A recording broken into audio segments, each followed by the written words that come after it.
ये कार्यक्रम सत्य घटनाओं से प्रेरित है। जिनके साथ ये घटनाएं घटी उसकी वास्तविकता उन्हीं तक सीमित है। भूत प्रेतों और असामान्य विषयों के होने पर चैनल कोई दावा नहीं करता और न ही प्रोत्साहन करता है।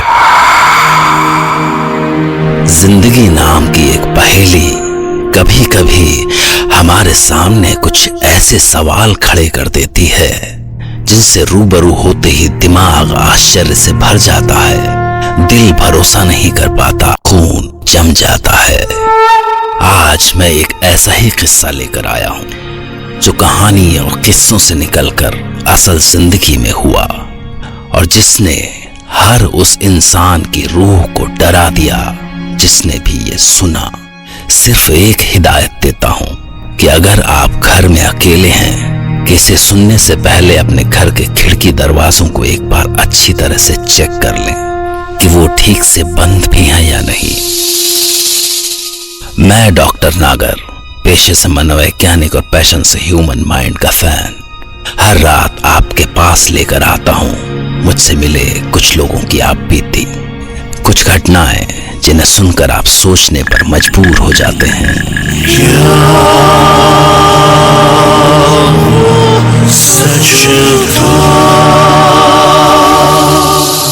आज हम सुनेंगे मुंबई के एक पुलिस इंस्पेक्टर प्रकाश साठे की आप बीती। मेरा 20 साल की नौकरी में मैंने कई अजीब केसेस देखे हैं, पर यह एक ऐसा केस था जिसने पूरे डिपार्टमेंट को हिला के रखा था। किस्से की शुरुआत तब हुई जब एक senior fashion model Ira Singh अपने फ्लैट से गायब हो गई। वो वहां अकेले रहती थी, उनकी शादी भी नहीं हुई थी, घर पे कोई आता जाता नहीं था, सिर्फ एक नौकरानी थी और ईरा के डॉक्टर्स का कहना था कि वो डिप्रेशन में थी। उसकी फाइनेंशियल कंडीशंस कुछ खास नहीं थी और वो टीवी फिल्म्स में काम ढूंढ रही थी। पास पड़ोस वालों से भी उसकी ज्यादा बातचीत नहीं होती थी। एक दिन सवेरे जब उनकी नौकरानी ने काफी देर तक उनका दरवाजा नॉक किया और तब भी किसी ने दरवाजा नहीं खोला तो उसने हमें फोन किया। तब मैं और मेरे दो साथी रवि और विनायक हम लोग साथ में वहां पहुंचे।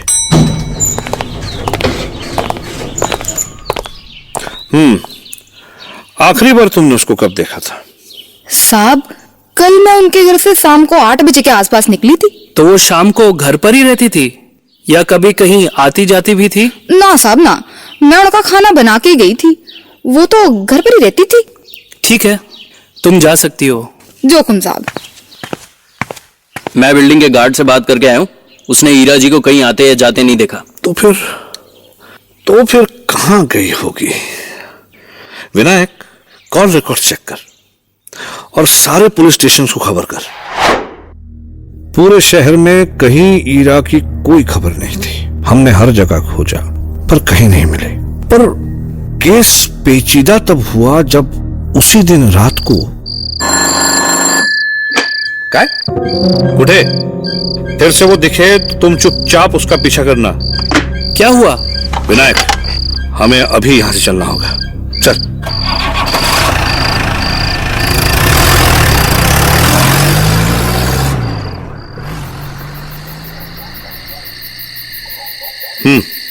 कहां देखा तुमने उसे?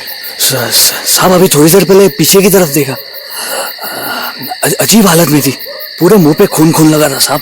क्या कहीं चोट लगी थी? नहीं साहब, खून जैसे होली का रंग लगते हैं ना, वैसे पूरा मुंह पे खून। क्या? हाँ साहब। उस रात हमने वहीं पे पहरा दिया, रात भर कुछ नहीं हुआ। अगले दिन सवेरे हमने पूरी बिल्डिंग को इन्फॉर्म कर दिया कि अगर ईरा दिखे तो वो हमें तुरंत इन्फॉर्म करे। पर अनफॉर्चुनेटली अगले दिन रात को उस बिल्डिंग के गार्ड की किसी ने बड़ी बेरहमी से हत्या कर दी। डरो मत, बताओ, साफ साफ बताओ। साहब, आज चौथे माले में पार्टी थी तो वहाँ काम खत्म करते करते देर हो गई। जब मैं वहां से निकली तो मुझे ईरा मेम सब दिखाई दी, बिल्डिंग के पीछे। उन्होंने गार्ड को पकड़ रखा था। अरे ईरा मेम साहब और ये गार्ड!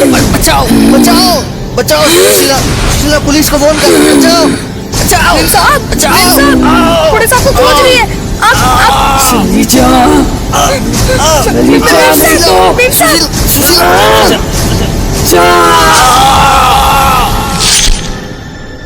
साहब, उसके बाद जो देखा, उसके बाद तो मैं वहां एक मिनट भी नहीं रुक पाई। मैंने देखा ईरा मेम साहब ने अपने नाखून से गार्ड के गले पर वार किया। उनके नाखून अजीब से लंबे हो गए थे। गार्ड तभी बेहोश हो गया और ईरा मेम साहब उसका खून पी रही थी। क्या?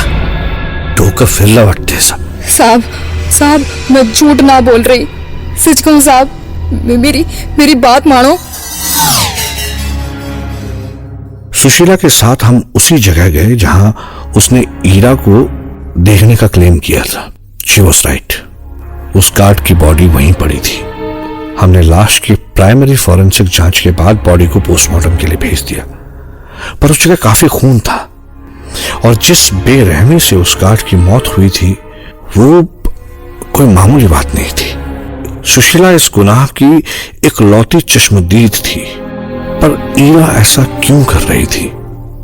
और सबसे बड़ा सवाल ये था कि वो ये सब करके गायब कहां हो जाती थी। पर अगर ये खूनी ईरा ही थी तो उसे पकड़ने के लिए हमने एक रास्ता निकाला। सुशीला, तुम ये कर लोगी? हाँ, नहीं, जी पर डरो मत, हम तुम्हें देखते रहेंगे। ईरा ने अगर तुम्हें खून करते देखा है तो वो तुम्हारे पीछे जरूर आएगी। पर साहब, उन्होंने अगर मुझे पकड़ लिया तो? घबराओ नहीं, हम हैं ना। ईरा को पकड़ने का यही एक रास्ता था। हमें पूरी उम्मीद थी कि वो शायद ईरा के पीछे जरूर आएगी, क्योंकि कोई भी खूनी अपने पीछे कोई सबूत नहीं छोड़ता। तो हमने ये प्लान बनाया कि अगले दिन रात को सुशीला अकेले उसी रास्ते से जाएगी जहां पे गार्ड का खून हुआ था। तो अगले दिन रात को हम एक टीम के साथ वहां पहुंच गए। सुशीला बट ऑब्वियस थोड़ी डरी हुई थी। सुशीला जी, तुम वैसे ही जाना जैसे कुछ हुआ ही ना हो। जी ईरा को हल्की सी भी भनक नहीं लगनी चाहिए कि जी। चारों तरफ पुलिस थी। किसी तरह सुशीला धीमे धीमे उस जगह की तरफ बढ़ रही थी। सुशीला उधर पहुंच चुकी थी, पर ईरा का कोई नामो निशान नहीं था। सुशीला बहुत ज्यादा डरी हुई थी कि तभी हमने देखा कि ईरा एक तरफ से एकदम जैसे वो ज़ॉम्बीज़ नहीं चलते हैं, बिल्कुल उस तरह से चलते हुए आ रही थी। ईरा को ऐसे देखकर एक मिनट के लिए हम सब चौंक गए थे। मैंने फोर्स को आगे बढ़ने से रोक लिया। हम देखना चाहते थे कि वो आखिर क्या करती है। अरे दीदी, आप कहाँ थे इतने दिन से? ये तूने अच्छा नहीं किया सुशीला। पर मैंने क्या किया? तू जानती है नहीं दीदी, तुझे नहीं छोड़ूंगी। माफ कर दो, मैंने माफ कर दो दीदी।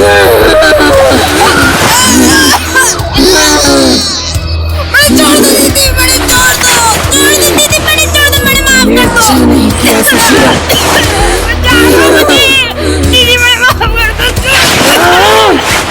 ईरा ने सुशीला को उसके गले से पकड़ लिया था और अजीब वैसे तरीके से अपने दांतों से उसकी गर्दन को काटने जा रही थी कि 3 पुलिस ऑफिसर्स ने उसे पकड़ने की कोशिश की, पर जैसे ही उन्होंने ईरा को हाथ लगाया वो पीछे गिर पड़े।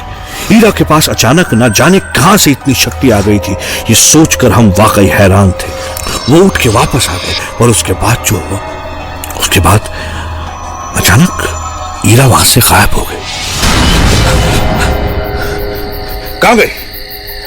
देखो, दयाराम सुशीला को अभी हॉस्पिटल लेके जाओ। सर, अभी उसे बिल्डिंग की तरफ जाते देखा है। वो अपने फ्लैट की तरफ जा सकती है। बिल्डिंग को चारों तरफ से घेर लो और देखना वो भागने ना पाए। मैं उसके फ्लैट की तरफ जाता हूं। मैं तुरंत उसकी फ्लैट की तरफ गया। ईरा इतनी जल्दी कहीं भाग नहीं सकती। इसका मतलब वो होगी तो बिल्डिंग के आसपास ही, इतना हमें भरोसा था। मैं ऊपर उसके फ्लैट की तरफ बढ़ा। फ्लैट का दरवाजा खुला हुआ था। मैंने तुरंत अपनी गन निकाली और फ्लैट के अंदर गया।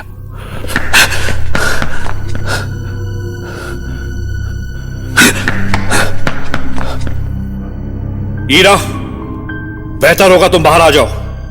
हमें पता है कि तुम यहां हो। तुम अब ज्यादा देर तक नहीं बच सकती ईरा।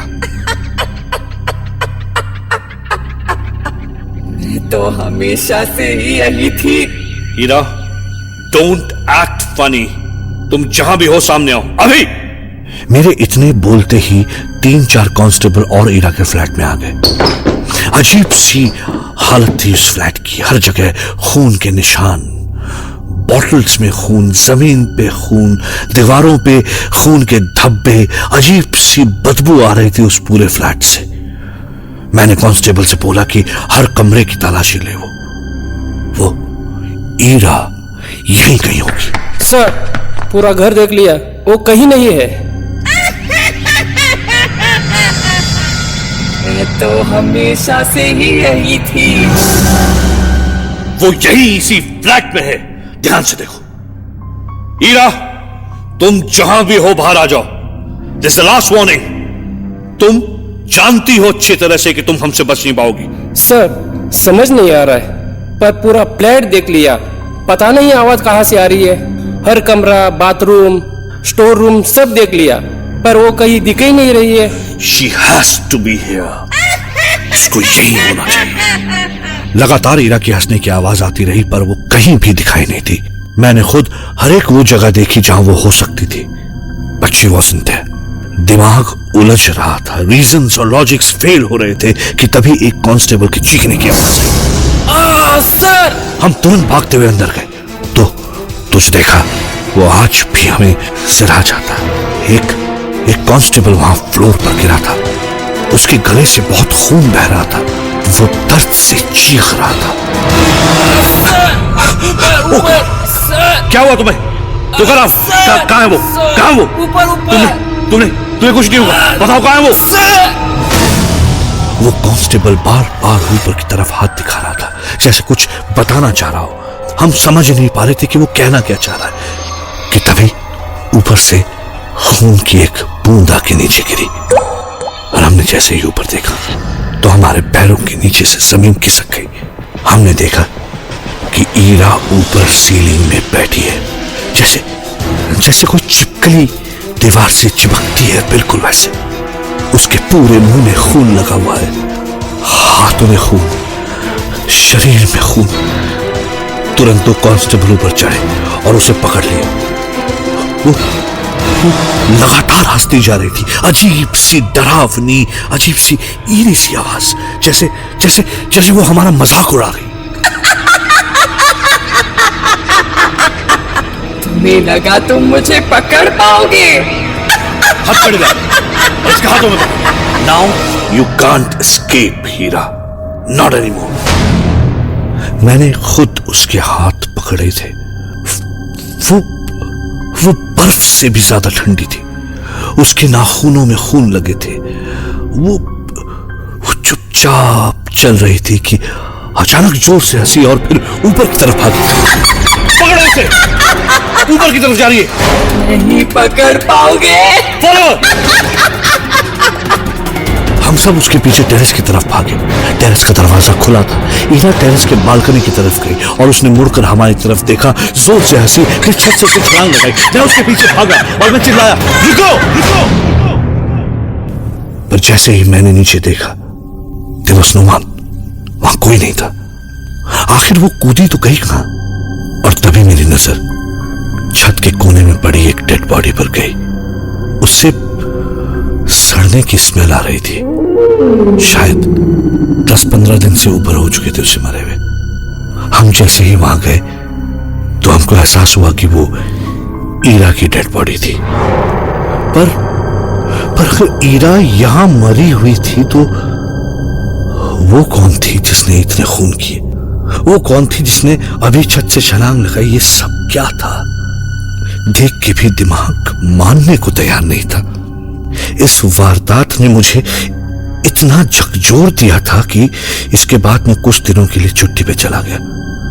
और उसी बीच खबर आई कि उसी इलाके में 2 और खून हुए और लोगों ने एक लड़की को रात में घूमते देखा। वैसे ही उसके मुंह में खून लगा हुआ था। जानते हैं वो लड़की कौन थी?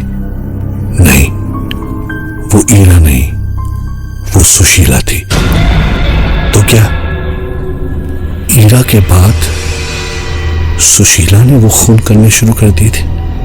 आज भी सोचता हूं तो समझ नहीं पाता कि जो कुछ भी हुआ था क्या वो सच था।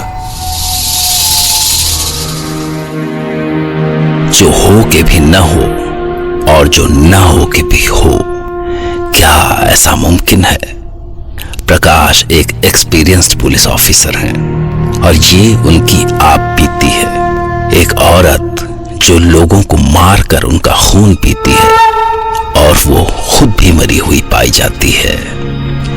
खैर, कुछ घटनाएं उलझी ही रहे तो बेहतर है, पर ये उलझन जो सबसे बड़ा सवाल खड़ा करती है वो ये है कि क्या आप मान सकेंगे कि जो कुछ अभी आपने सुना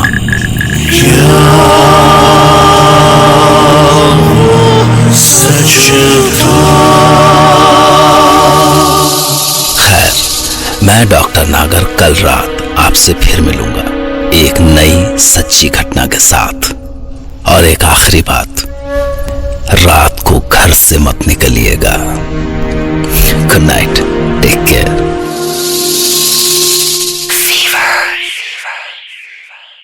सब्सक्राइब कीजिए हमारे YouTube channel Ding Dang Dong को ऐसे ही मजेदार किस्से और कहानियाँ सुनने के लिए, और कमेंट करके बताएं ये वीडियो आपको कैसा लगा। अगर अच्छा लगा हो तो प्लीज एक लाइक कर दीजिए और शेयर कीजिए अपने दोस्तों के साथ।